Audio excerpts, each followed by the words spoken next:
খাবার টেবিলে সবাই আমাকে জিজ্ঞেস করছিল শিম আলু ভাজি আমি কিভাবে করেছি। এটার টেস্ট অনেক ভালো হয়েছে। রেগুলার আমি যেভাবে শিম আলু ভাজি করি, আজকে একটু ভিন্ন পদ্ধতিতে করেছি। আর যার কারণে এটা অনেক বেশি ফ্লেভারফুল হয়েছে আর খেতেও ভীষণ মজা হয়েছে। তো প্রথমে দিয়ে দিচ্ছি কড়াইয়ের মধ্যে পরিমাণ মতো কিছুটা সয়াবিন তেল। গরম তেলের মধ্যে দিয়ে দিয়েছি এখানে কয়েকটা কাঁচামরিচ ফালি আর সাথে একটা মাঝারি সাইজের পেঁয়াজ কুচি।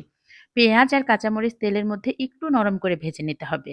এরপর দিয়ে দিচ্ছি আগে থেকে কেটে পরিষ্কার করে রাখা শিম আর সাথে নতুন আলু। চেষ্টা করবেন শিম আলুর এই ভাজিতে নতুন আলু ব্যবহার করতে, তাহলে এটার টেস্ট খুব ভালো আসবে। সবকিছুকে ভালো করে নেড়েচেড়ে একটু মিশিয়ে নিলাম। এরপর দিয়ে দিচ্ছি স্বাদ মতো লবণ আর অল্প একটু করে দিয়ে দিচ্ছি মরিচের গুঁড়া, হলুদের গুঁড়া, ধনিয়া আর জিরে গুঁড়া। এই মশলার সাথে শিম আর আলু ভালো করে নেড়েচেড়ে মিশিয়ে নিতে হবে। শিম আলুর এই ভাজিতে কোনো প্রকার পানি ব্যবহার করব না, যার কারণে সবকিছু নেড়েচেড়ে মিশিয়ে চুলার হিটটা একদম মিডিয়াম টু লোতে করে আমি ঢাকনা দিয়ে ঢেকে রান্না করে নিব মোটামুটি ৭ থেকে ৮ মিনিটের মতো। আর এর মধ্যেই কিন্তু শিম আর আলু 80% এর মতো সেদ্ধ হয়ে যাবে।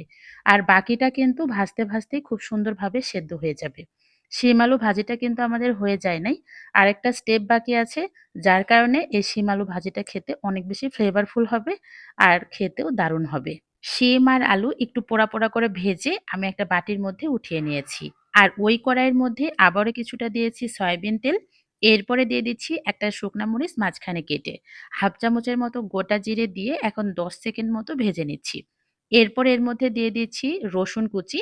এখানে ৬ থেকে ৭ কোয়ার মতো রসুন কুচি আছে। আর একটা মাঝারি সাইজের পেঁয়াজ কুচি দিয়ে এখন সুন্দর একটা কালার আসা পর্যন্ত ভেজে নিচ্ছি। এরপর এর মধ্যে আগে থেকে যে ভেজে রাখলাম শিম আর আলু সেটা দিয়ে দিচ্ছি। শিম আর আলু দিয়ে এই ফোড়নের মধ্যে আমি আরো ৩-৪ মিনিটের মতো একটু ভেজে নিব। এই ফোড়নটা দেওয়ার কারণে শিম আলুর ভাজির ফ্লেভারটা খুবই সুন্দর আসে আর খেতেও কিন্তু বেশ মজা লাগে। তো যাই হোক, মজাদার আর এই ভিন্ন পদ্ধতিতে শিম আলু ভাজি আমার একদম রেডি হয়ে গিয়েছে। এখন আমি একটু আপনাদেরকে পরিবেশন করে দেখাচ্ছি এটা দেখতে কতটা লোভনীয় লাগছে।